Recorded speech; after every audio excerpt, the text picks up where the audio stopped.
ये जो मेरा कैब वाला दोस्त है ना, वो पैसा उठाने के लिए बड़ा बड़ा एटीएम गया, HDFC, ICICI और ये जो कानरा बैंक और आंध्रा बैंक और स्टेट बैंक और इंडियन ओवरसीज बैंक, जितना भी बैंक था, जितना भी बैंक का एटीएम था, वो चला गया उसमें उठाने के लिए। वो पैसा उठाने के लिए इसीलिए तत्पर हो रहा था कि उसको ब्याह करना है, उसको ब्याह करने के लिए वो केला लेके जाना है।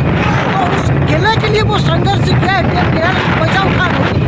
इसलिए हम तीनों ये भी दुखी है। देखो हंस रहा है, आराम ज़्यादा दुख हो मैं भी दुखी हूँ। वो कांद रहा है, देखो रो रहा है, देखो मैं भी रो रहा हूँ। लेकिन मेरा दोस्त को आज कहीं से भी एटीएम से पैसा लेके जाऊंगा, नहीं तो मेरे पास 60 रुपये है, मैं उसको दे दूंगा, एक दर्जन केला हो जाएगा।